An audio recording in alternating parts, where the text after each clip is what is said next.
ఆది కాండము 6వ అధ్యాయము మొదటి 2 వచనాలు మనం చూసుకున్నాం.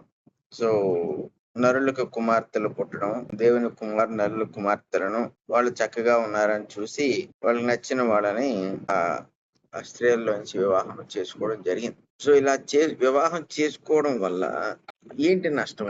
అది కూడా మనం ఆలోచన చేయాలి. ఎందుకు చేసుకోకూడదు? భూమి మీద అందరూ మనుషులు దేవుని యందు సృజింపబడిన వాళ్ళే కదా, లేదంటే అందరూ దేవుని యొక్క పోలికున్నదే కదా. అలా చూసుకుంటే ఒకవేళ పాపం చేసుకుంటే అందరూ పాపం చేసి దేవుని మహిమను కోల్పోయారు అంటున్నాడు కాబట్టి అందరిలోనూ దోషాలు ఉంటాయి కదా, ఇలా మనం అనుకోవచ్చు. అలా అనుకుని మనం నచ్చిన వాళ్ళు కూడా మనం అంటే వివాహాలు చేసుకునే వాళ్ళు చేసుకోవచ్చు. మరి అలాగా ఇక్కడ జరిగినప్పుడు దేవునికి ఎందుకు అది అభ్యంతరకరంగా మారింది అంటే, దేవుని కుమారులను ఎప్పుడైతే అంటున్నాడో వాళ్ళు స్పష్టంగా కూడా విశ్వాసం వల్ల వాళ్ళు దేవుణ్ణి తెలుసుకున్నవారు. అంటే దేవుడు మాట్లాడాడు కాబట్టి వాళ్ళు దేవుని ఎరిగిన వారు, దేవుని యొక్క మనస్సును చిత్తమును ఎరిగిన వాడు. మనుషు కుమార్తెలు అని ప్రత్యేకంగా మాట్లాడుతాడు. మనుషులకు అంటే నరులకు దేవుడు తెలియదు, దేవుడు తెలుసుకునే ప్రయత్నం చేయలేదు. ఒకవేళ దేవుడు వాళ్ళకి బయలుపరుచుకునే ప్రయత్నం చేసినా వాళ్ళు దాన్ని స్వీకరించలేదు. అంటే వాళ్ళు పాపంలో జీవిస్తూ పాపంనే వాళ్ళు వాళ్ళకి ఆసరాగా చేసుకుని వాళ్ళు భూమి మీద ఇష్టానుసారంగా దేవుడు లేకపోతే ఒకవేళ ఎంత నిర్భయంగా ఇష్టానుసారంగా జీవించవచ్చు అలా వాళ్ళు జీవిస్తున్నారు. దేవుని కుమారులకి నరులకు, నరుల యొక్క సంతానానికి అదే డిఫరెన్స్. దేవుని కుమారులు దేవుని గూర్చిన జ్ఞానం ఉంటుంది, నరులు యందు అది ఉండదు. సో ఇప్పుడు ఈ రెండు కలిసినప్పుడు ఏమవుద్ది అంటే నరులకు ఎటువంటి నష్టం ఉండదు. ఇప్పుడు నరుల కుమారులు కానీ ఇక్కడైతే నరుల కుమార్తెలు, ఇప్పుడు ఈ నరుల కుమార్తెలకు దేవుని కుమారులను చేసుకోవడం వల్ల ఏ నష్టం ఉండదు. నష్టపోయేది ఎవరు అంటే ఎవరైతే నీతిని ఎరిగి ఉన్నారో, విశ్వాసం వల్ల నీతిని, వాళ్ళకి నష్టం.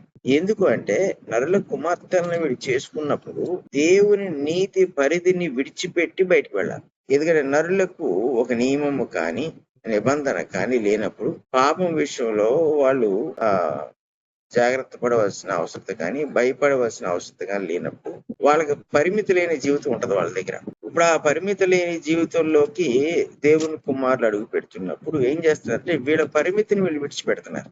పరిమితిని ఎందుకు విడిచిపెట్టాలంటే పాపం ఉంది కాబట్టి, పాపం మరణాన్ని కలుగు చేస్తుంది కాబట్టి, పాపము దేవుని ఉగ్రతకు కారణం అవుతుంది కాబట్టి, దేవుని కుమారులు అనిపించుకునే వారందరూ కూడా ఉగ్రత నుంచి తప్పించబడ్డారు కాబట్టి. ఈ రోజు మనకి ఎందుకు దేవుడి నియమం ఇచ్చాడు, ఈ నియమాన్ని మనం ఎందుకు మన నలువైపులా వీటిని మనం కావలిగా ఉంచుకోవాలి, ఆ గీత ఎందుకు దాటకూడదు అంటే దాడితే శిక్షార్హులు అవుతాం, దాడితే నష్టపోతాం.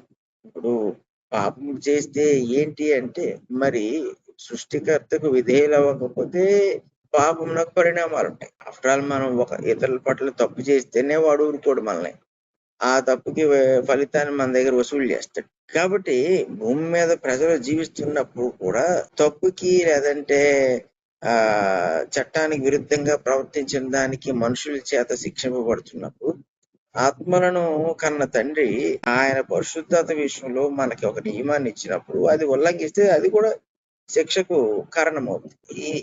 ఈ సంగతి మనం చాలా ఈజీగా గ్రహించవచ్చు. సో ఇప్పుడు దేవుని కుమారులు నరుల కుమార్తెలను వివాహం చేసుకున్నప్పుడు ఇక్కడ జరిగింది ఏంటంటే దేవుని కుమారులు దేవుడు వాళ్ళకి ఇచ్చిన యోగ్యతను విడిచిపెట్టారు. నరుల కుమార్తెలకు ఏ నష్టం లేదు. ఎందుకంటే వాళ్ళేమి మారవలసిన అవసరం లేదు, మార్చుకోవాల్సిన అవసరం లేదు. ఎవరినైతే ఏ పురుషులనైతే చేస్తున్నారో వాళ్ళే మారిపోతున్నారు. సో దీని వల్ల ఏం జరిగింది? 3వ వచనంలో యెహోవా అంటున్నాడు, నా ఆత్మ నరులతో ఎల్లప్పుడూ వాదించదు. సో ఏం జరుగుతుంది? ఇదే మాట మనము అంటే ఎంతమంది దీన్ని గ్రహిస్తారో అంగీకరిస్తారో తెలియదు కానీ మామూలు బయట మనము ఇదే మాటను మనం అంటే ఆయన ఏమంటాడు, నా ఆత్మ నరులతో ఎల్లప్పుడూ వాదించదు అన్నాడు. ఎల్లప్పుడూ వాదించదు అన్నప్పుడు అర్థం ఏంటి అంటే అప్పటి వరకు వాదిస్తున్నాడు. సో ఇప్పుడు ఏం చేశాడు దేవుడు అంటే ఈ జల ప్రళయం ఇంకా మనకు తెలియదు. సో ఈ జల ప్రళయము తెలియనప్పుడు ఏం చేస్తున్నాడు దేవుడు అంటే మనుషులను పాపము నుండి తప్పించే ప్రయత్నం చేస్తున్నాడు. అంటే వాళ్ళకి హెచ్చరికలు ఇస్తున్నాడు, వాళ్ళని లేదంటే బతిమాలాడు, లేకపోతే వాళ్ళకి కొన్ని పర్యవసానాలు చూపించాడో, వాళ్ళ హృదయాలకు ఈ పాపము చేయటం మంచిది కాదని తెలిసేటట్లుగా దేవుడు ఇంకేమైనా చేశాడో అనేది మనకు తెలియదు. కానీ మొత్తానికి దేవుడు వాళ్ళతో వాదించేవాడన్న సంగతిని మటుకు మనం గ్రహించవచ్చు. ఎందుకు అంటే అంటే ఎల్లప్పుడూ వాదించుడు అని చెప్పేశాడు ఇక్కడ. నా ఆత్మ నరులతో ఎల్లప్పుడూ వాదించు. సో దేవుడు ఇప్పటి వరకు వాదిస్తూ వచ్చాడు. ఎలా వాదిస్తూ వచ్చాడు అంటే ఇక్కడ చూడండి, యెహోవా సమాధానం చెప్తున్నాడు. ఇక్కడ చాలా పర్టికులర్ గా వాడాడు. ఇక్కడ యెహోవా అన్న పదం చాలా చోట్ల మనకు దేవుడు అని ఉంటాం, కానీ ఇక్కడ యెహోవా అని వాడాడు పదాన్ని. సో అంటే నిజ దేవుడు, ఒక్క దేవుడు అని చెప్తున్నాడు. ఈ యెహోవా దేవుడు మనుషులతో వాదించాడు. మనకి ఏమర్థం అవుతుంది, ఈ రోజుల్లో ఈ భూమి మీద జరుగుతున్న అనేక అపరాధముల విషయంలో దేవుడు ఎవరితోనూ వాదించడటరా. అంటే రక్షింపబడిన వారిని ఎలాగో ఆయన చేర్చుకున్నాడు. వాళ్ళతో దేవుడు వాదిస్తాడు వాక్యం ద్వారా, వాళ్ళకి వాళ్ళ సంగతులు చెప్తుంటాడు. కానీ నరులను తీసుకున్నప్పుడు, భూప్రపంచంలో ఉన్న మిగిలిన మనుషులను తీసుకున్నప్పుడు, వాళ్ళు చేస్తున్న అపరాధములు అయినప్పుడు అవి చేయకూడదని దేవుడు వాళ్ళతో వాదించడంటే వాదిస్తాడు. అది ఎలా వాదిస్తాడో మనకు తెలియదు. ఏమన్నాడు, నా ఆత్మ నరులతో ఎల్లప్పుడూ వాదించుతూ అన్నాడు. సో ప్రభు యొక్క అంటే దేవుని యొక్క ఆత్మ నరుల యొక్క ఆత్మకు వాళ్ళ అపరాధములను లేదా చేయబోతున్న అపరాధముల విషయంలో వాదిస్తూనే ఉంటాడు. బలవంతం అంటే చేతులు కట్టాడు. ఇక్కడ వాదించడం అని ఎందుకు మాట్లాడాడంటే, మనుషుడు పరిపూర్ణమైన స్వేచ్ఛ కలిగిన వాడై ఉండాలని దేవుడు సృష్టించాడు. ఇప్పుడు దేవుడికి మనుషుడి విషయంలో ఏదైనా తెలియజేయాలంటే నోటి మాట ద్వారా ఆయన తెలియజేసేవాడు. అలాగూ ఆదాముకు తెలియజేశాడు. ఇప్పుడు పడిపోయిన తర్వాత హేబెలుకి మిగిలిన వారికి అందరికి కూడా ఆయన నోటి మాట ద్వారా వాళ్ళకి విశ్వాసాన్ని కలిగించే ప్రయత్నం చేశాడు. కొంతమందికి కలిగింది, కొంతమందికి కలగలేదు. ఈ కలగని వారందరూ కూడా ఏం చేశారంటే ఆయన మాటను తిరస్కరించిన వాడు. వాదించడం అంటే అర్థం ఏంటంటే ఒక్కసారి చెప్పి దేవుడు ఆపలేదు. ఇప్పుడు మాట్లాడటం వేరు, వాదించడం వేరు. మీరు మాట్లాడారనుకోండి, 1-2 నిమిషాలు మాట్లాడతారు. అదే వాదించారనుకోండి, అవతల వాడిది తప్పు అని వాడు నమ్మే వరకు కూడా నమ్మేంతగా మనం వాదిస్తాం. లేదా ఎందుకు మనం నమ్ముచున్నది రైట్ అనేది మనం డిఫెండ్ చేసుకోవడానికి మనం మాట్లాడతాం. సో ఇది కొంతకాలం జరుగుద్ది. అది వాళ్ళిద్దరు మనుషులు కూర్చున్నారని అది 1 గంట సేపు జరగవచ్చు ఆ వాదన, లేదంటే 2 గంటలు జరగవచ్చు. ఎందుకు ఇలాగ ఒక వ్యక్తి ప్రవర్తించాడో వాడు సమర్థించుకోవడానికి, ఎదుటి వాళ్ళు వాడిని తప్పు పట్టడానికి వాదం జరుగుతుంది. ఈ వాదం అనేది దీర్ఘకాలం అంటే కొంతకాలం జరిగేది. దేవుడు ఈ నరులందరితో కూడా వాదించాడు. ఎందుకు దేవుడు కొన్నిసార్లు దుష్టులను ఇంకా జీవింపనిస్తాడు. దేవుడు ఇంత పాపం జరుగుతున్నా కూడా ఎందుకు యాక్షన్ తీసుకోడు, లేదంటే ఇలాంటి వాళ్ళని దేవుడు ఎందుకు ఊరుకుంటాడు, ఎందుకు విడిచిపెడతాడు, దేవుడు ఏదో ఒకటి చేయొచ్చు కదా. కొన్నిసార్లు మనకు కలుగుతుంది ఇదంతా. దేవుడు ఏం ఖాళీ కూర్చోట్లేదు. దేవుడు ఏమి ఊరుకొని చూసి చూడకుండా ఆయన ఉండట్లేదు. ఆయన పాపము చెయ్యబోవు ప్రతి వానితో కూడా, పాపము చేస్తున్న ప్రతి వానితో కూడా వాదిస్తూనే ఉంటాడు. అది తప్పు అని తెలిసేటట్లేదు. అయితే ఇక్కడ మరి నరులు అయినా దేవుని కుమారులు ఎందుకు నరుల కుమార్తెలను చేసుకున్నారంటే, దేవుడు వాదించి కూడా విసిగిపోయాడు. అంటే ఇప్పుడు వాదించిన తర్వాత వాళ్ళు మారకపోతే దేవుడు ఏం చేయాలి? మనుషుడికి సువార్త ప్రకటిస్తాం, వాడు అయినా నమ్మలేదనుకుని ఏం చేస్తాం? విడిచిపెట్టేస్తాం. పేతురు మిగిలిన శిష్యులతో అన్నాడు, మీరు ఎవరు పాపములను క్షమించరో భూమిపై వాళ్ళ పాపములను క్షమింపబడి అన్నాడు. మీరు ఎవరిని పాపములను నిలువనిస్తారో అవి నిలిచిపోను అన్నాడు. అంటే సువార్త ప్రకటించే వాడికి ఎటువంటి అధికారాన్ని ఇచ్చాడు దేవుడు అంటే, క్రీస్తు మనస్సును కలిగి సువార్తను ప్రకటిస్తున్నవాడు ఒకవేళ ఒక వ్యక్తి పాపములను క్షమించగలిగితే, క్షమించడానికి అతని దగ్గర అన్ని కారణాలు ఉంటే దేవుడు కూడా క్షమించేస్తాడు. సువార్త ప్రకటిస్తున్న వాళ్ళకి మాత్రమే. ఒకవేళ వీళ్ళు ఎంత చెప్పినా కూడా వాళ్ళు వినలేదనుకోండి, ఏమన్నాడు, మీ చెప్పులా ఇంటి ముందు దులిపి వచ్చేసేయండి అన్నాడు. అంటే ఏంటి అర్థం? పొరుగువాడిని ప్రేమించట్లేదనా, లేకపోతే దేవుని ఆజ్ఞను ఉల్లంఘిస్తున్నారా అంటే కాదు. ఇది పొరుగువాడిని ప్రేమించి చేసిన పనే. ఏంటి? సువార్త చెప్పడం. వాడు ఆ ప్రేమను కూడా స్వీకరించలేని స్థితిలో ఉన్నప్పుడు, దేవుని ప్రేమను స్వీకరించలేని స్థితిలో ఉన్నప్పుడు మీ కాళ్ళ చొప్పున అక్కడ దులిపేసి వచ్చేయండి అన్నాడు. అంటే అర్థం ఏంటంటే ఇంక దేవుడు వాళ్ళని కట్ ఆఫ్ చేసాడు. ఇప్పుడు ఇది దేవుడు చేస్తున్న చర్య, మనుషుడు చేస్తున్న చర్య కాదు. అందుకే సువార్థికుడు లేదా సేవకుడు ఒకరి పాపమును ఒకవేళ క్షమించలేదనుకోండి, అంటే క్షమించకూడని పరిస్థితులు ఏర్పడినాయి అనుకోండి, దేవుడు కూడా క్షమించడం. సో ఇప్పుడు దేవుడు ఇక్కడ వాదించాడు అంటే ఎంతకాలం వాదిస్తాడు దేవుడు ఒక వ్యక్తితో? ఒక వ్యక్తి మారాలని. ఈ మధ్య కాలంలో మాకు సంబంధించిన వ్యక్తి ఒకరు ఉన్నారు. ఆమె భర్త ఎంతకి అంటే ఎన్నో సంవత్సరాలుగా ఇంకా ఈమె మారింది, ప్రభువు నమ్ముకుని చాలా సంవత్సరాలుగా. కానీ ఆయన మటుకు చాలా సంవత్సరాలు అంగీకరించలేదు. ఇంట్లో ఈ అన్య పండుగ చేయబోతూ ఊరుకునేవాడు కాదు, ఏ పండుగ వచ్చినా సరే. అలా అనేక సంవత్సరాలు గడిచిపోయి ఇప్పుడు ఇంక ఈ మధ్య ఆవిడ అలా ప్రార్థన చేస్తూనే ఉంది. మొత్తానికి కొంతకాలంగా చర్చికి వస్తున్నారు. సడన్ గా మొన్నటి ఆదివారం ఇప్పుడు నేను ఇంక రాను చర్చికి అన్న. అంటే నాకు నిద్ర వస్తుంది అక్కడ.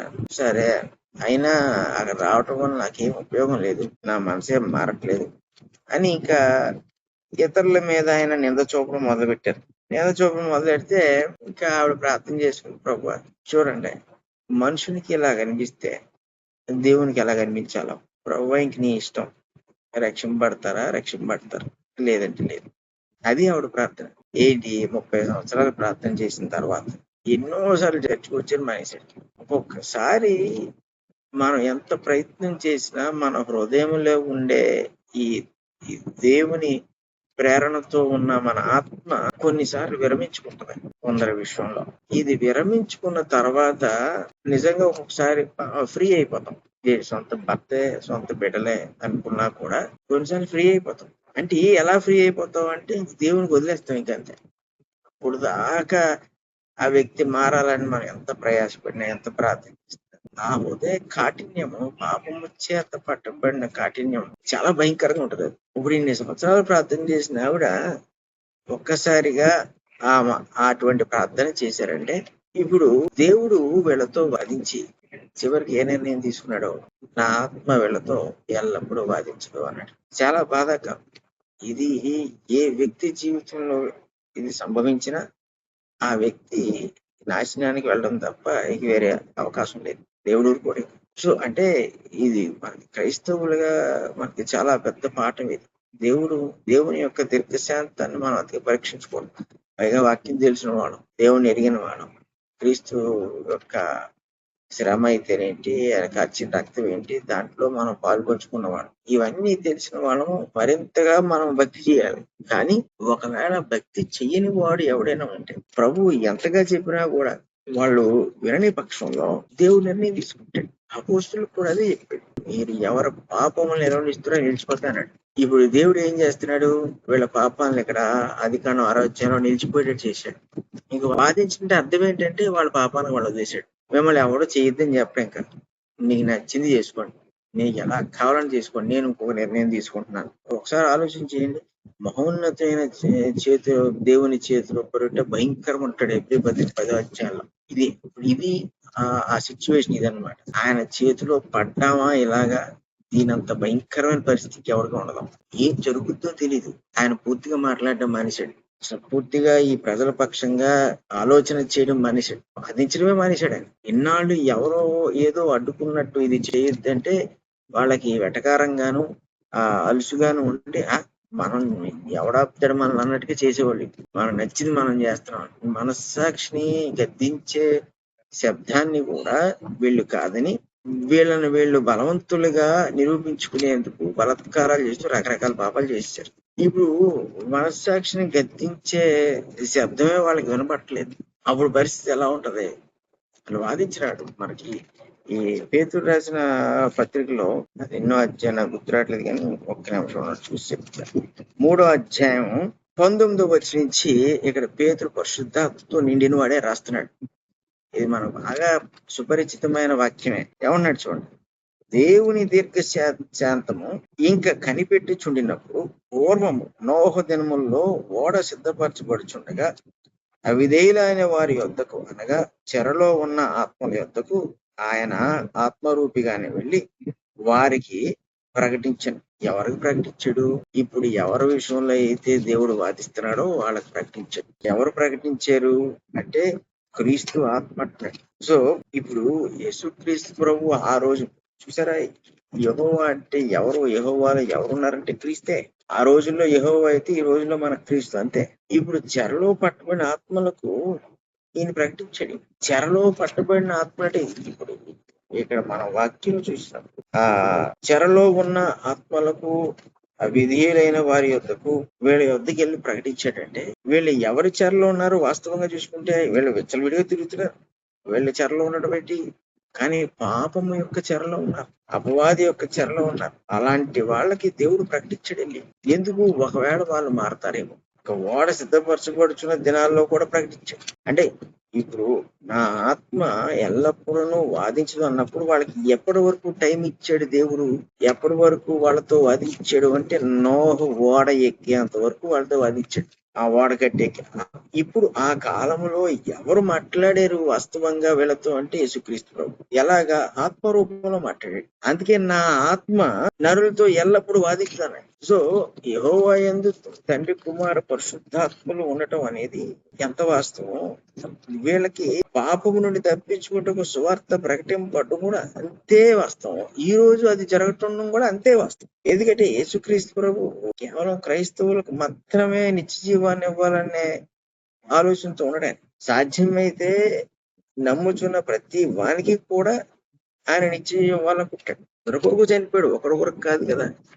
సో లోకంలో ఎంత మంది అయితే ఉన్నారో వాళ్ళందరికీ కూడా ఈ వాక్యం చేరేటట్లుగా లేదా సువార్త చేరేటట్టుగా ఆయన ఆలోచన చేస్తుంటాడు. కొన్నిసార్లు ఒక వ్యక్తితో నిమిత్తం లేకుండా, ఇప్పుడు ఇక్కడ దేవుడికి ఎలాగైతే వ్యక్తితో నిమిత్తం లేకుండా వాళ్ళతో వాదించాడో అలాగ ప్రభు ఎప్పుడు కూడా మనుషులతో వ్యక్తితో నిమిత్తం లేకుండా వాదిస్తాడు. వాదించడం అంటే వాడు తప్పుగా చూపిస్తాడు, తప్పు చేయకూడదనే ఒక ఆలోచన ఇస్తాడు. అప్పుడు ఒకవేళ వాళ్ళు కళ్ళు తెరుచుకుంటే మరి రైట్ ఏంటి అనుకున్నప్పుడు అప్పుడు వాడి యొద్దకు సువార్తను పంపిస్తాడు. సో ఇలాంటి యొక్క విధానాన్ని దేవుడు కలిగి ఉండి అది విరమించుకున్నాడు వీళ్ళతోటి. ఇలా విరమించుకున్న తర్వాత అంటున్నాడు, వారు తమ అక్రమ విషయములలో నరమాత్రులై ఉన్నారు. ఈ కింద ఫుట్ నోట్ లో అంటాడు శారీరులై ఉన్నారు అంటున్నాడు. ఇప్పుడు ఎందుకంటే శరీరానికి ఆత్మకి వ్యత్యాసం వచ్చేసింది. ఎప్పుడైతే పాపం అనేది వచ్చిందో శరీరం అయిపోయింది, ఆత్మ అయిపోయింది. ఇది వరకు రెండు ఒకటిగానే ఉండేది. మరణం లేదు, శరీరానికి మరణం లేదు, ఆత్మకి మరణం లేదు. ఇప్పుడు శరీరానికి మరణం వచ్చింది, ఆత్మకి మరణం వచ్చింది. అయితే శరీరం మరణించిన భూమిలో పోతే ఆత్మ మటుకు నిత్యనాశనంలోకి వెళ్ళిపోతుంది. కాబట్టి రెండు డిఫరెంట్ బాడీస్ వచ్చేసింది ఇందులోకి, ఒకటి శరీరం ఒకటి ఆత్మ. కనుక ఇప్పుడు వీళ్ళు ఎలా ప్రవర్తిస్తున్నారు అంటే అక్రమ విషయంలో నరమర్తులై ఉన్నారంటే కేవలము శరీరానుసారంగా ఉన్నారంటే కేవలం పాపంతో ఉన్నారండి. ఇప్పుడు పాపము ఎక్కడ నివసిస్తుంది అంటే శరీరంలో నివసిస్తుంది. అది హృదయాంతరంగముల్లోకి అది వెళ్ళలేదు, కానీ హృదయాన్ని ఏలుద్ది పాపం. రోమపత్రిక మనం బాగా చదివితే అర్థమవుతాయి. సో శరీరం అందు నివసిస్తాడు అపవాది పాపం ద్వారా. సో వీళ్ళు నరమాత్రులై ఉన్నారంటున్నాడు. అయినను వారి దినములు 120 ఏండ్లగునండి. ఇక్కడ మార్చేశాడు దేవుడు. ఇప్పటి వరకు 9 సంవత్సరాలు, 8 సంవత్సరాలు, 7 సంవత్సరాలు జీవించారు. ఇప్పుడు సడన్ గా ఏం చేశాడు? 120 సంవత్సరాలు తగ్గించాడు. అంటే ఇక మీదట నరులు 9 సంవత్సరాలు, 8 సంవత్సరాలు జీవిస్తే వీళ్ళు విస్తారంగా భూప్రపంచాన్ని వీళ్ళు కమ్మేస్తే అసలు పాపం ఏ లెవెల్లో ఉంటుంది చూడండి. మనుషుడికి టైం నియమించాడు, అది కూడా 120 సంవత్సరాలు. అంటే అంతకు మించి వాడు పాపం చేయడానికి లేదు ఇంకా. సో దేవుడు మనుషుని యొక్క ఆయుష్ను కూడా తగ్గించాడు. ఒక ఆదాము హవ్వలో చేసిన అపరాధము ఆదికాండం 6వ అధ్యాయానికి వచ్చినప్పటికి ఎన్ని మార్పులు తీసుకొచ్చింది చూడండి. ఎంత స్వేచ్ఛ కట్టడైపోయింది. ముఖ్యంగా నిత్యము జీవించే జీవితం ఎలాగూ లేదు. 7 సంవత్సరాలు 8 సంవత్సరాలు జీవించే ఇది కూడా భాగ్యం కూడా లేదు. ఇక 120. దేవుడు ఇటువంటి నిర్ణయం తీసుకున్నాడు. ఎందుకు అంటే కారణం చెప్తాడు. వారు తమ అక్రమ విషయంలో నరమాత్రులై ఉన్నారన్నాడు. అక్రమ విషయంలో నరమాత్రులు అయితే నీతి విషయంలో ఎలా ఉంటారు?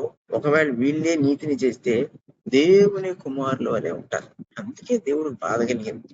నీతి విషయంలో దేవుని కుమారులుగా ఉన్న వాళ్ళు నరుల కుమార్తెలను చూచి వాళ్ళు చూచుటకు చాలా బాగున్నారని వాళ్ళు అనుకుని వెళ్ళి వాళ్ళతో కలిసిపోయినప్పుడు నీతిని తీసుకెళ్లి దుష్టత్వంతో కల్పించారు. అంటే దేవుని కుమారుల్లో నీతి ఉన్నప్పుడు కూడా ఏం పని చేసింది? వాళ్ళల్లో పాపం పనిచేసింది. దేవుడు వాళ్ళ నీతిమంతులుగా చేసిన కొంతకాలానికి శరీరములో దాగి ఉన్న పాపాన్ని వాళ్ళు పైకి తెచ్చుకున్నారు. ఆ పాపమును బట్టి ప్రవర్తించారు కానీ దేవుడు వారికి అనుగ్రహించిన విశ్వాసం వల్ల నీతిని బట్టి వాళ్ళు ప్రవర్తించలేదు. అందుకే ఏప్రిల్ రాసిన పత్రికలో 11 అధ్యాయం అంత ముఖ్యమైన అధ్యాయం. ఎందుకంటే ప్రతి వాని గురించి చెప్తున్నప్పుడు విశ్వాసమును బట్టి అని ప్రారంభించాడు. వాళ్ళు జీవించిన జీవితాలు నరమత్తులుగా జీవించలేదు, విశ్వాసమును బట్టి జీవించారు. కాబట్టి వాళ్ళు పాపాన్ని జయించారు. వాళ్ళు పాపం వాళ్ళ జీవితాల్లో జోక్యం చేసుకోకుండా, ముఖ్యంగా ఆధిపత్యం వహించకుండా వాళ్ళు కాపాడుకోగలిగింది. ప్రతిదీ విశ్వాసం బట్టే. ఈ రోజు మనం చాలా వెతుకుతాం క్రైస్తవ్యంలో, ఎక్కువ శాతం క్రియలని, లేకపోతే కొన్నిసార్లు క్రమాలని, విధానాలని, సిద్ధాంతాలని, వీటిని మనం బేస్ చేసుకుని క్రైస్తవ్యాన్ని జీవించే ప్రయత్నం చేస్తుంటాం. ఇదంతా కూడా మోసపూరితమైంది. ఎందుకంటే విశ్వాసమును బట్టి జీవించినప్పుడు ఏ క్రియ చేసినా అది వ్యర్థమే. ఈ విశ్వాసం దేవుని వల్ల ఉండాలి. అంటే విశ్వాసం పొందేశాం కదా ఈ రోజు అని ఇక్కడ ఆగిపోతే కుదరదు. ఆ విశ్వాసాన్ని కొనసాగించుకోవాలి. అందుకే ప్రభు గురించి మాట్లాడుతూ ఎబ్రీపత్రిక 12 అధ్యాయాలు అంటాడు, ఆయన విశ్వాసమునకు కర్తయు దాన్ని కొనసాగించువాడే ఉన్నాడు అన్నాడు. సో ఇప్పుడు మనం పొందిన విశ్వాసాన్ని కొనసాగించాలంటే మళ్ళీ ప్రభువు కావాలి, అంటే వాక్యం కావాలి, దేవుడి మాట కావాలి. అలా జీవిస్తే తప్ప ఈ పాపాన్ని మనం దాటలేం. నేను విశ్వసించాను, రక్షింపబడిపోయాను కూర్చున్నాం అనుకోండి, మన విశ్వాసంలో కొనసాగకుండా పాపం వచ్చేసి మన చేత చేయించవలసినవి చేయించేస్తుంది. అది రోజు రోజుకి దాని స్ట్రెంగ్త్, దాని బలాన్ని చూపించుకోవడానికి అది ప్రయత్నం చేస్తుంది. కాబట్టి ఒక రకంగా కష్టమా అంటే కష్టమైందే, అలవాటు అయిందా అంటే సులువైంది. అంతే. నేను అలవాటు చేసుకోలేకపోతున్నాను అంటే కష్టంగా ఉంటుంది. పాపం చేయటం మనకు సులువుగా ఉందంటే దాన్నే చేస్తాం. అప్పుడు దానివల్ల వచ్చే నష్టాలు ఎక్కువ. ఆ నష్టాలన్నీ మన వల్ల కాదు భరించడం. ఎందుకంటే ఇప్పుడు ఏం నష్టం ఉండదు ప్రస్తుతానికి, కానీ ఏదో టైంలో సడన్ గా వచ్చి కూర్చుంటాయి నష్టాలు. అప్పుడు ఏ నాదుడు మనల్ని ఆదుకోలేడు. కనుక దేవుని కుమారులు లోకం వైపు చూడటం, లోకంలో అడుగు పెట్టడం అనేది ఇది దేవునికి కోపం తెప్పించే సంగతి.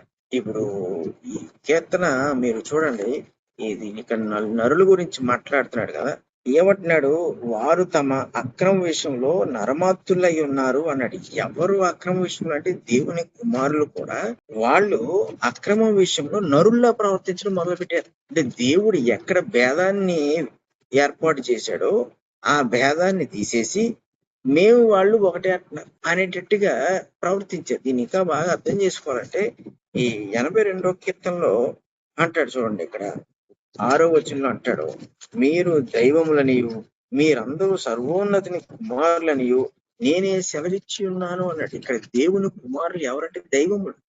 దైవములు అంటే దేవుని పోలిన వారు అని, దేవుని ఇష్టాన్ని జరిగించేవాడు. ఇప్పుడు కీర్తనలకు వచ్చేసేటప్పటికి వీళ్ళు ధర్మశాస్త్రాన్ని జరిగించేవాడు, అసలు దేవుని మనస్సును జరిగించేవాడు దైవం వంటి వాడు. ఎందుకంటే వాడి మనసుతో వాడు జీవించట్లేదు, నరుని మనసుతో జీవించట్లేదు, దేవుని మనసుతో జీవిస్తున్నాడు కాబట్టి వాళ్ళు దైవములు అయిపోయారు. అందుకే మీరు దైవములని అన్నాడు.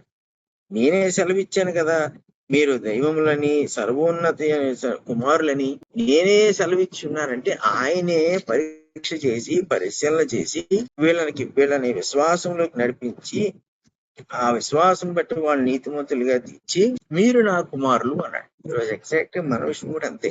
మన విశ్వాసంలో తీసుకొచ్చి దేవుడు ప్రభునందు విశ్వసించే చేసి, పాపం విషయంలో, నీతి విషయంలో, అలాగే తీర్పు విషయంలో మనల్ని ఒప్పింపజేసి ఈ పరిశుద్ధాత్మ ద్వారా మనలను దేవుని కుమారులుగాను కుమార్తెలుగాను చేసుకున్న ఈ సమయంలో మనల్ని ఏమంటాడంటే మన దైవములు అంటాడు. అంటే ఏంటి? దేవుని వలె ప్రవర్తించువారు అని అర్థం. అందుకే కూడా అంటాడు, నేను పరిశుద్ధిని గనక మీరును పరిశుద్ధులై ఉండి అని. ఇది ఆయన పరిశుద్ధులైతే మనం ఎలా అయిపోతాం పరిశుద్ధులు? ఆయన దగ్గర పాపం వెళ్దాం, మన చుట్టూ పాపం ఉంటది, మనం వెళ్ళక్కర్లేదు, అదే వచ్చేయమంటే వచ్చేస్తుంది, ఒకళ్ళు రమ్మనపోయినా రాగలదు అది. ఇప్పుడు ఆయన పరిశుద్ధులైతే మనం పరిశుద్ధులు ఎలా ఉంటాం? కానీ ఏమంటున్నాడు, మనల్ని పరిశుద్ధపరిచి ఆ సామర్థ్యతను ఇచ్చాడు కాబట్టి నేను పరిశుద్ధిని కనుక మీరును పరిశుద్ధులై ఉన్నాడు. అందుకన్నాడు, మీరు దైవములనియు మీరందరూ దేవుని కుమారులని నేనే సెలవిచ్చాను కదా అంటున్నాడు. అలాంటి స్థానాన్ని ఆ రోజు దేవుని కుమారులకి ఇచ్చాడు, ఈ రోజు మనకి ఇచ్చాడు. అలాంటి వాళ్ళు ఏం చేశారు? నరుల వలె ప్రవర్తించడం మొదలుపెట్టారు. చూడండి, ఇప్పుడు ఏది విడిచిపెట్టాలో నరుల్లా మనం ప్రవర్తించాలంటే చాలా వదిలేదు మనం. దేవునికి సంబంధించిన పరిశుద్ధత, నీతి, ఆ జ్ఞానము, ఆ ఆలోచన విధానము, ఆ మెలకువగా ఉండటము, ఇవన్నీ కూడా విడిచిపెట్టేస్తే తప్ప ఈ లోకస్తుల్లా మనం ప్రవర్తించము. వాళ్ళు ఎవడైనా మనకు తెలిసిన వాళ్ళలో గాని మనలో గాని ఎవడైనా లోకస్తుల్లా ప్రవర్తిస్తున్నాడు అనుకోండి, ఒక క్రైస్తవుడు వాడు ఇవన్నీ వదిలేశాడు, అప్పుడేమవుతుంది పరిస్థితి? సో ఇప్పుడు దేవుడు ఏమంటున్నాడు, ఇంత జరిగిన తర్వాత వాళ్ళ దినాలను తగ్గించేశాడు. సరే, దినాలు తగ్గించేయడం ఒక రకమైన శిక్ష. ఇప్పుడు మనం ఒక 80-90 సంవత్సరాలు బ్రతకాలనుకున్నాం అనుకోండి, 70కో ఏదో మనకు రోగం వచ్చింది అనుకోండి, డాక్టర్ ఇంకో 6 నెలల కన్నా బ్రతకమనుకున్నారు అనుకోండి, ఏమైపోద్ది? ఆశ అడియాస అయిపోతుంది. ఇదేంట్రా బాబు, నేను ఎంతకాలం బ్రతకాలనుకుంటే ఇలాగ వచ్చింది. ఆ బాధను ఎవరు తీస్తాడు? ఆ వేదన ఎవరికి చెప్పుకుంటే పోద్ది? నేను ఇన్నాళ్ళు బ్రతకవలసిన వాడిని నేను ఇంత త్వరగా పోతున్నాను ఏంట్రా బాబు అనేది వస్తే మనుషులకి ఎలా ఉంటది? ఇప్పుడు అదే జరిగింది. 700-800-900 బ్రతికే వాళ్ళు 120కి వచ్చేసారు. అంటే మనుషుని శక్తి సామర్థ్యాలు ఎంత కుదించబడ్డాయి చూడండి. ఎంతగా తగ్గిపోయిన తర్వాత పోనీ అక్కడతో వదిలేశాడా దేవుడు ఈ శిక్షను? అంటే మనుషుని తత్వం ఇంకెలా ఉంటదని దేవుడు నిర్ణయించాడు. ఇప్పుడు కాదు, ఇంకా మళ్ళీ ఆయన సంకల్పంలో ఈ రెండో రాకడ వచ్చే వరకు కూడా ఎందుకు 900 నుంచి 120కి తీసుకొచ్చాడంటే, ఓన్లీ వీళ్ళందరినీ జలప్రళయంలో నాశనం చేసేసిన మళ్ళీ వీళ్ళకి 900 ఇద్దామన్నా కూడా కుదరదు. మనుషులు ఏం నిరూపించుకున్నాడంటే ఆ కాలంలో, నువ్వు ఎన్నిసార్లు మాతో వాదించినా మేము ఇలాగే ఉంటాం. పైగా రేపు పుట్టేవాళ్ళందరూ అలాంటి వాళ్ళే పుడతారు, అందరూ పాపంతో ఉన్న వాళ్ళే పుడతారు. కాబట్టి రేపన్న రోజు మళ్ళీ దేవుడు ఇలాగే వాదించుకుంటూ పోతాడా? ఈ 800-900 సంవత్సరాలు వాదిస్తూ కూర్చుంటాడు వాళ్ళతోటి. సో అందుకేం చేశాడంటే, వీళ్ళతో వాదించడానికి, అంటే దీర్ఘకాలం వాదించడానికి ఆయన విసిగిపోయాడు. ఇది రైట్ కాదు, అసలు ఇలా వాదించకూడదు వీళ్ళతో. ఇప్పుడు ఏం చేశాడు? 120 సంవత్సరాలు వాదిస్తాడు అంతే. ఇప్పుడు 120 సంవత్సరాలు ఎవరు బతుకుతున్నాడు లేండి. కాలం గడిచే కొద్దీ దావీదు కాలానికి వచ్చేవాడికి 80 ఏళ్ళు అనేసాడు దావీదు. అయితే 70 సంవత్సరాలు అధిక శక్తి చేత 80 సంవత్సరాలు బతుకుతా ఉన్నాడు. సో 80-90 సంవత్సరాలు ఒకరు బ్రతికినా ఎన్నాళ్ళు వాదిస్తాడు దేవుడు మానవుడితో అంటే అంతే, అంతకుమించి వాదించడం. దేవుడు తన దీర్ఘశాంతాన్ని తగ్గించుకున్నాడు. అలా చేసిన తర్వాత అంటాడు 4వ వచనంలో, ఆ దినముల్లో నెఫిలీలను వారు భూమి మీద నుండిరి, తరువాతను ఉండిరి. సో ఆ దినములు అంటే ఈ జల ప్రళయానికి ముందు ఉన్నారు, తర్వాత ఉన్నారు నెఫిలీములు అనేవారు. ఈ నెఫిలీం అనేవారు ఎవరంటే బలాత్కారులు అని ఉంటది మీకు ఫుట్ నోట్ లో.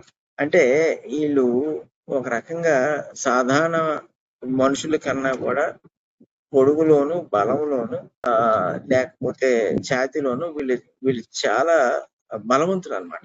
వాళ్ళ ఆకారాలు కూడా సాధారణ మనుషుల కంటే ఎక్కువగా ఉన్నాయి. దీని వెనకాల 1-2 థియరీస్ ఉన్నాయి. చాలా మంది ఏమనుకుంటారంటే, ఇక్కడ దేవుని కుమారులు అంటే దేవదూతలు అనుకుంటారు. కానీ దేవదూతలు ఎప్పుడు కూడా దేవుడు తన కుమారులుగా పిలవలేదు. పైగా నేను పిలవలేదని కూడా చెప్పాడు వాక్యంలో.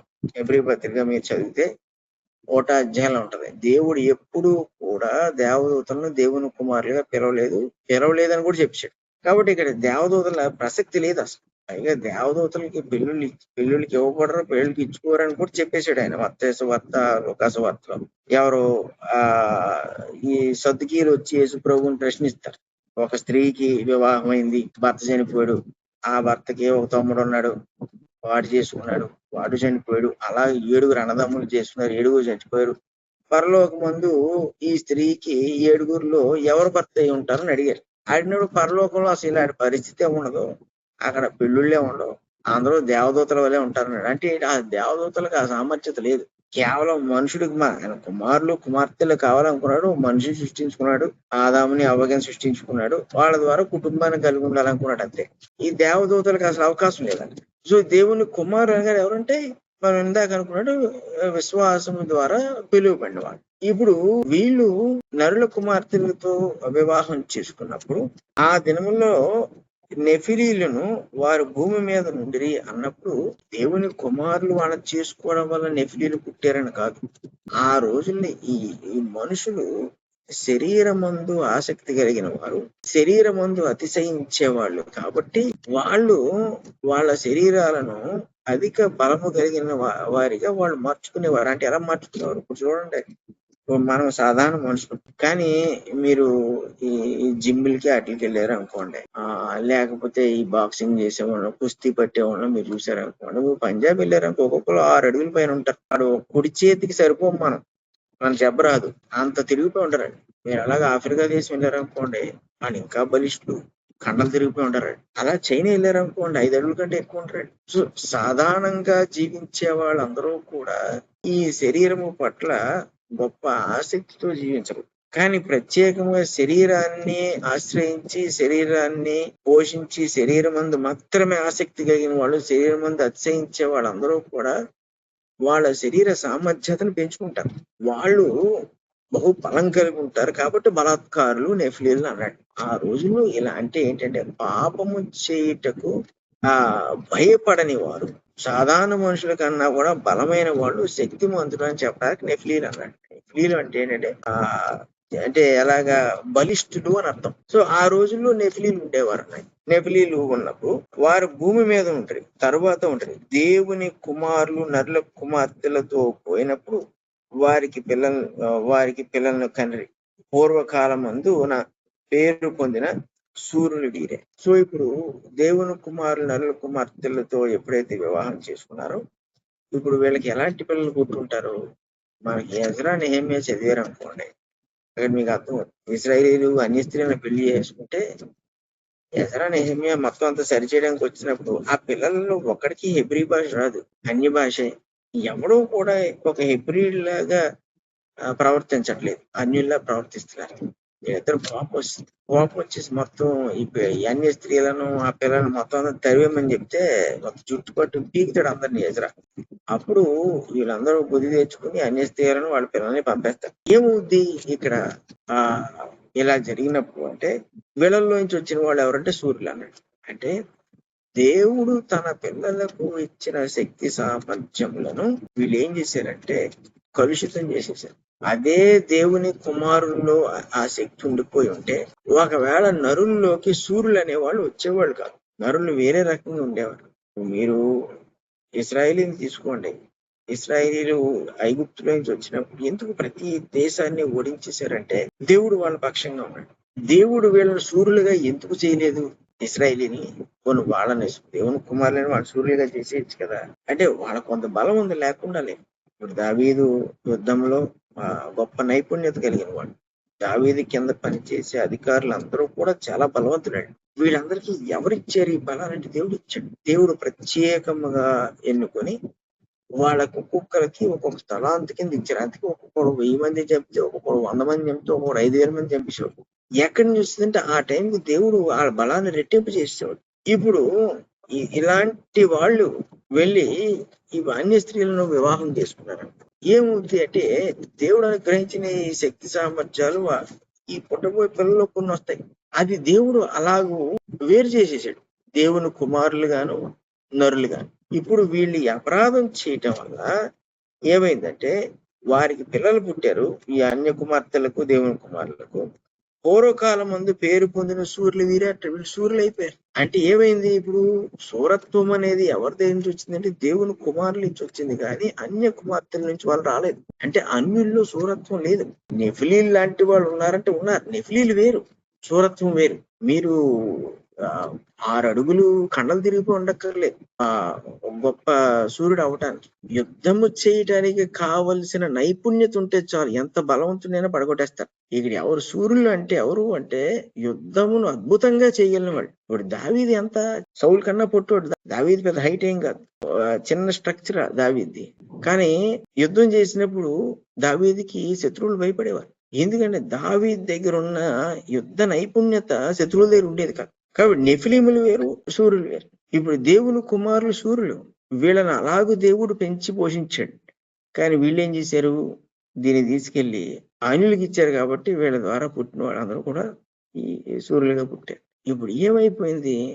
దేవుని ఆశీర్వాదం పాడు చేయబడింది. ఎప్పుడైనా చూడండి, మనకి దేవుడు ఇచ్చిన దాన్ని మనం నిర్లక్ష్యంతోనూ అతిశయంతోనూ పాడు చేయకూడదు. కొన్నిసార్లు దేవుడు ఇచ్చాడు కదా అని మనము కొన్నిటికి మనం వెచ్చిస్తూ ఉంటాం వాటిని. అది మన శక్తి అవ్వచ్చు, జ్ఞానం అవ్వచ్చు, ధనం అవ్వచ్చు, సలహా అవ్వచ్చు, ఏదైనా కూడా అది దేవుని వల్ల మనకు కలిగినప్పుడు దాన్ని వ్యర్థపరిచేటట్టుగా మనం ఇంకొకరికి ఇవ్వకూడదు. అంతే, కొన్ని సంభాషణలో మనం పాలు పంచుకోకూడదు, కొన్ని విషయాల్లో మనం డబ్బు తీయకూడదు, లేదంటే కొన్ని క్రియలు మనం చేయకూడదు ఎవరితో, బయట వాళ్ళతో కలిసి. ఇవన్నీ కూడా మనం మేనేజ్ అంటే అదేం కష్టమైంది కాదు, దేవుని జ్ఞానం ఉన్నప్పుడు వాటిని మనం చేయగలం. కానీ వీళ్ళెందుకు చేయలేకపోయారంటే పాపం వీళ్ళని ఆకర్షించింది, దానికి వీరు లోబడ్డారు. ఆ పాపాన్ని జయించగలిగే శక్తి వీళ్ళ దగ్గర లేదంటే ఉంది. అందుకే దేవుని కుమారులు అన్నాడు వీళ్ళని. కానీ వీళ్ళు పాపాన్ని చేయడానికి శోధింపబడ్డారు కాబట్టి శోధనలో పడ్డారు. యేసు ప్రభు ఈ ప్రార్థన చిన్న ప్రార్థన నేర్పిస్తాడు శిష్యులకి. మత్తయి సువార్త 6వ అధ్యాయంలో. అందులో మాట ఏమంటాడు? మమ్మల్ని శోధనలో పడనీయకము అంటాడు. అంటే అర్థం ఏంటంటే శోధన మమ్మల్ని జయించినట్లుగా నువ్వు ఒప్పుకోకు. అది మమ్మల్ని జయించని. అది ఎందుకు నేర్పాడంటే ఎంత భక్తిపరుడైనా లేదంటే ఇక్కడ తీసుకున్నట్టు ఎంత సూర్యుడైనా కూడా దేవుని కుమారుడైనా ఒకవేళ ఆ శోధన విషయంలో వాడు అలక్ష్యంగా ఉన్నాడంటే పడిపోతాడు అందులో. అది నన్నేం చేయగలదులే అనుకున్నావా ఖచ్చితంగా ఏదో ఒకటి చేస్తుంది. కనుక దాని విషయంలో ఎప్పుడు అప్రమత్తంగా ఉండి మనం జరిగించాల్సిన ప్రాసెస్ మనం జరిగించాలి. దాని ముందు పంపేయాలి మనం అక్కడి నుంచి. అలా చేయలేకపోయారు దేవుని కుమారులు. కాబట్టి వీళ్ళు నరుల కుమార్తెలతో ఉండటం, వాళ్ళు పెళ్లి చేసుకోవడం, వాళ్ళ ద్వారా పేరు పొందిన సూర్యులను కనటం, ఇదంతా జరిగిపోయింది. ఇంత జరిగిన తర్వాత నరుల చెడుతనము భూమి మీద గొప్పదనియు వారి హృదయం యొక్క తలంపులోని ఊహ అంతా ఎల్లప్పుడూ కేవలము చెడ్డదనియు యెహోవా చూచి. ఎందుకు 120 సంవత్సరాలకు చేసాడు ఆయుష్ అంటే ఇందుకే. ఒక శాంపిల్ ని చూసేసాడు దేవుడు. అంటే ఒక నమూనా ప్రజలను చూసేసాడు. చూసేసి ఇక నరులు ఎప్పుడు ఇలాగే ఉంటారు. ఒకవేళ వీళ్ళందరిని నాశనం చేసినా వీళ్ళలో తర్వాత ఎవరైతే వస్తారో వాళ్ళు అలాగే ఉంటారు. కాబట్టి దేవుడు ఒక ఆలోచనకు వచ్చాడు. పూర్తిగా నాశనం చేయడానికి ఆయనకి ఇష్టం లేదు. ఎందుకంటే ఆయన ఓటమి నొప్పుకునేవాడు కదా. ఆయన సృష్టిని ఆయన కాపాడుకునే ఉద్దేశంలో ఉన్నాడు. కాబట్టి వీళ్ళకి మొట్టమొదటి ఆంక్ష ఏం పెట్టాలి అంటే ముందు వీళ్ళ ఆయుష్ని తగ్గించాలి. అందుకని వీళ్ళ ఆయుష్ని తగ్గించాడు. సరే, మన టైం అయింది, ఇక్కడ ఆపుకుందాం. ఈ వచ్చి నుంచి రేపు కంటిన్యూ చేసుకుందాం. పరిశుద్ధులకు తండ్రి, కృపగల దేవా, మీకు స్తుతులు స్తోత్రాలు. మమ్మల్ని మీరు ఏంచి కాచి కాపాడుచున్నందుకు, మా ద్వారా మీరు జరిగించవలసినవన్నీ జరిగించుటకు మమ్మల్ని అన్ని విధములా సిద్ధపరుచున్నందుకు మీకు వేలాది స్తుతులు స్తోత్రాలు. మా వల్ల ఏవైతే జరగవలసి ఉన్నాయో వాటన్నిటిని కూడా మీరు మరి మీ శక్తి చేత, జ్ఞానం చేత జరిగించండి. అందుకు మేము నమ్మకమైన పాత్రలుగా ఉన్నట్లు సహాయం చేయండి. మీ కృపను ఎల్లప్పుడూ మాతో ఉంచమని యేసు పరిశుద్ధ నామమున అడుగుచున్నాము తండ్రి. ఆమేన్.